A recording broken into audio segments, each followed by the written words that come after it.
In Mark chapter 11, verses 12 to 14, it says, Jesus was hungry and saw a fig tree in leaf.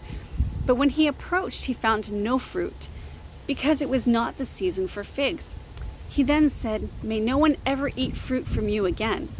And when I read this originally, I was a little concerned at how angry Jesus was with the tree when it wasn't even the season for fruit. So I wanted to look up and understand, the cultural context and, maybe the symbolism behind it. And apparently fig trees in Israel, they produce early edible buds. So actually early fruit, small edible fruit. And a sign that there should be fruit on the tree is when the tree is in full leaf. So it's got all of its beautiful greenery and it's not just budding, it's actually in full leaf.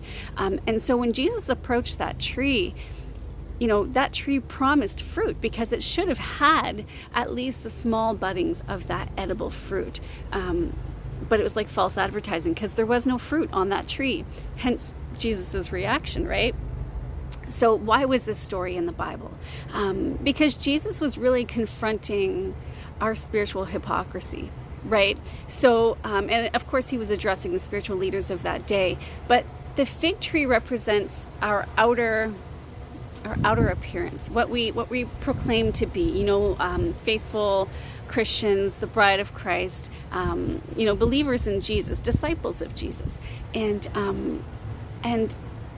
that's that leafy green tree. And now when Jesus approaches us, what he would expect from us having proclaimed that bold proclamation of being children of the Most High, is that there would be at least, if not full-grown fruit, baby fruit, buds of fruit, the fruit of the Spirit.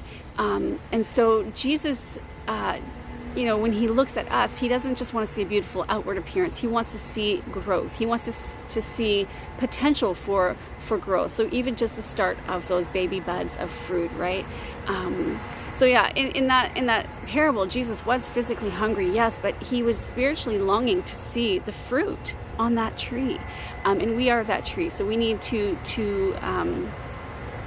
keep that in mind, that God isn't impressed by our appearances or what we say. He's impressed by our fruit, our love, our obedience, our humility, the truth that we proclaim. And we're called to live lives that match our spiritual claim, right? That actually bear that fruit. He's not just drawn to people who look alive. They have to be alive and honestly bear that fruit. So Jesus hungered for fruit from a beautiful tree.